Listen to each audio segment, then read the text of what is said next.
Did you know that it takes a score of 130 or higher on a standardized test? In other words, you have to be better than 98% of all the other people out there in the standardized test in order to be considered a genius by Mensa. Interestingly enough, psychologist Frank Lawless of Mensa has said that someone like Albert Einstein, who's a genius pretty much in anyone's book, would not have done well on these types of standardized tests, which judge IQ, because the one thing that it doesn't judge, what it doesn't test, is out of the box thinking and creativity. Out of the box thinking is kind of hard to judge, kind of hard to test for. Out of the box thinkers, in fact, will oftentimes ask so many more additional questions to any questions that are posed to them on these types of standardized quests, and come up with on these standardized tests, and come up with so many additional answers to these questions that they tend to get bogged down, get confused, and don't do very well. In fact, Keith Simonton, a distinguished psychology professor at the University of California, Davis, has said that intelligence and genius is really best measured by a mixture of creativity, imagination, and contribution to society. So overall, this really makes it very hard to pinpoint exactly what genius is. I like this quote from the 19th century German philosopher Arthur Schopenhauer, who said that talent hits a target no one else can hit. Genius hits a target no one else can see. Consider this from Einstein. Einstein said that the true measure of intelligence is not knowledge, but imagination. Stephen Hawking had this to say: intelligence is the measure and the ability to be able to adapt to change. So other than this standardized test by Mensa and all these different opinions on what genius is, there's really no way to measure it. Okay, so what's my point? My point is this: I believe that each and every one of us, anyone, has their own version, their own personal version of genius, their unique gifts that are waiting to be unleashed inside of them. And to unleash these gifts and this genius, I firmly believe that you have to play to your strengths, your passion. You have to explore your creativity, but have the intention also of serving something bigger than yourself for the betterment of society. And I will tell you that along the way, as you're trying to unleash this unique gift that you have in this form of genius, you will hit dark times. You will hit trials and adversity. As they say, anything worth doing is not easy, right? So what you're going to need is a mindset that I call ferocious optimism. And we'll get into that in a little while here. And I'd like to quote also the famous scientist Marie Curie, who had said that we must have perseverance and optimism and self-confidence above all else. We must believe that we are gifted for something, and that this thing must be attained. So the question is, how do we figure out what our own personal genius is, our own unique gifts are to share with the world? How do we do this? Well, I believe it begins with what your passions are. I firmly believe this. You have to explore and see what your passions are. What are the things that really interest you? What are the things that you get excited about, that you naturally gravitate towards? What are your natural strengths? What are your strengths that you just tend to be better at naturally? Where does your curiosity lie? What do you want to learn more about? What are your interests in? All of these things, I believe, are truly the clues that will lead you to these gifts you have inside of you that you, when you unleash them, will not only make yourself better, but make the world better. And you have to ask yourself this as well, too, as you're exploring this and wondering, what are my passions? What is this unique personal genius that I have? When have you been in a state of flow? And a state of flow, as I say, that is a time when you've lost track of time, when you felt like you're on fire, all of your potential, all of your abilities, everything just seems to be used in this specific time.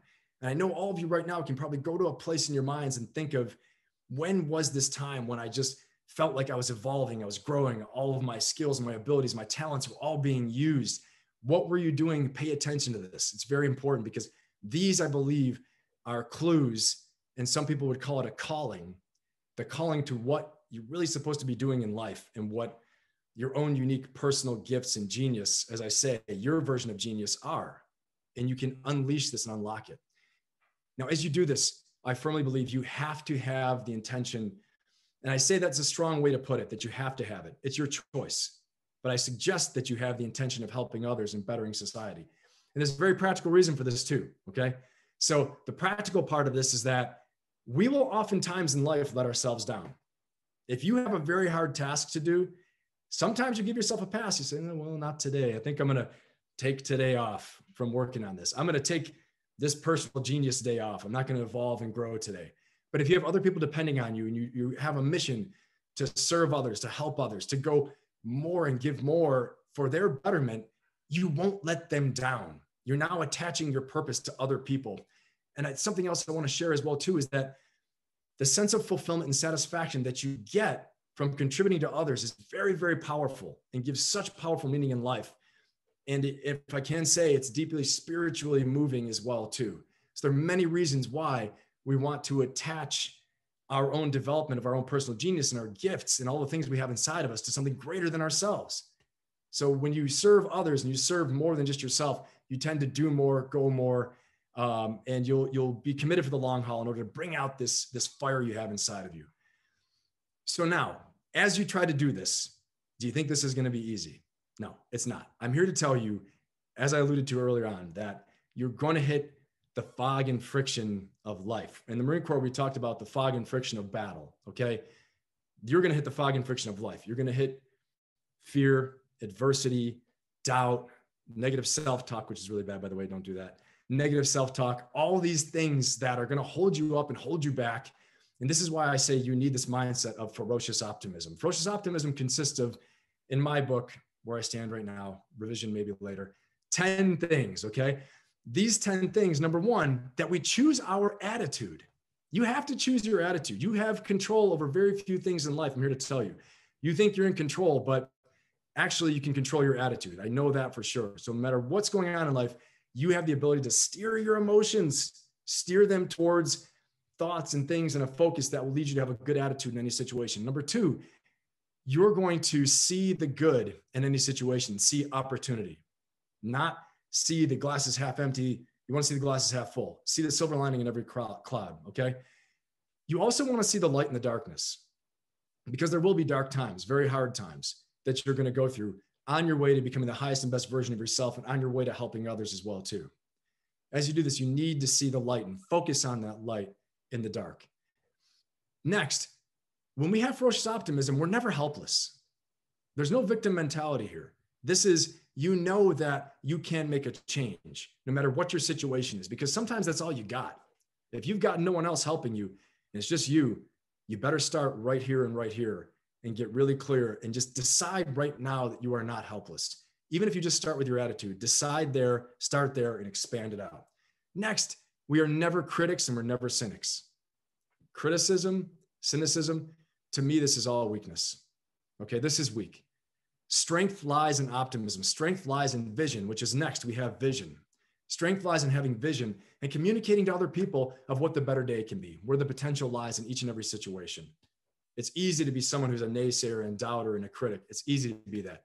It's very hard to communicate vision, optimism, and the potential in each and every situation. So we also have the courage to hope.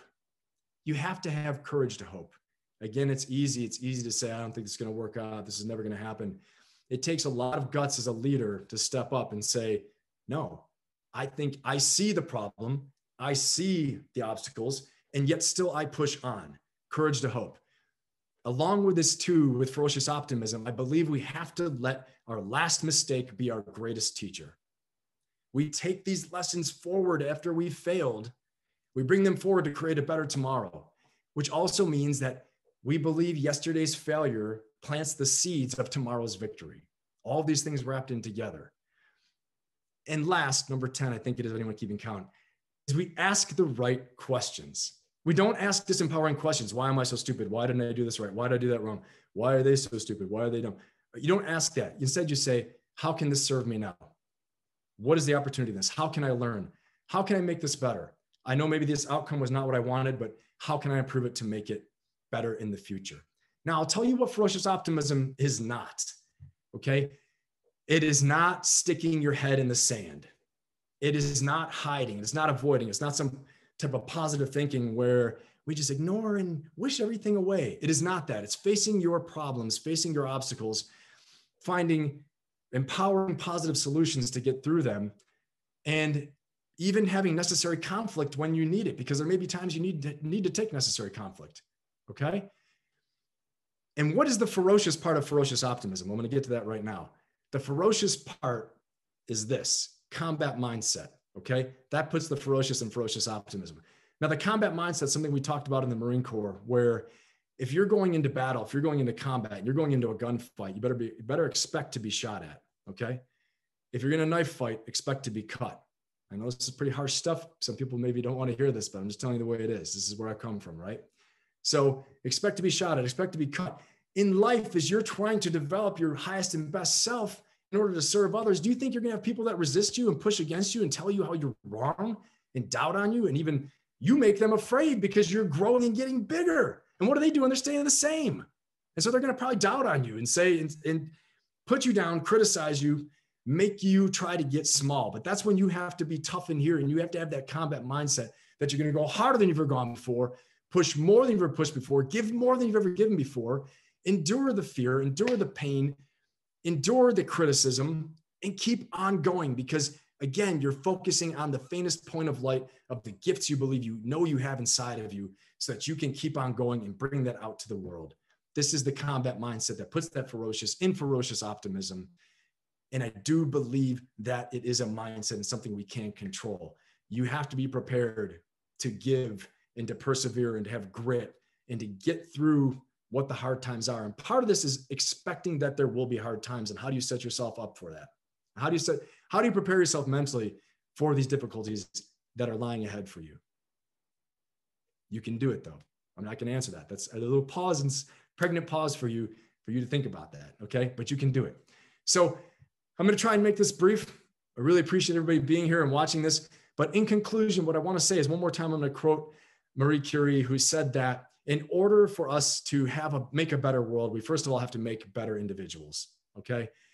And in order to make these better individuals, it's their imperative on all of us that we work on ourselves and develop ourselves. And so when I say make yourself better, make the world better, I'm really saying when you make yourself better, you have the opportunity to make the world better. And it is a choice. Especially all of you out there, young people out there, the world is yours and you have this choice. You have the future ahead of you. Make the choice to have this mindset. Make the choice to see the light, to believe in yourselves, and to contribute to something greater than yourselves that will make our world better. And so whether you have an IQ of 130 or higher or not, some of you out there are actual geniuses. I know that for a fact.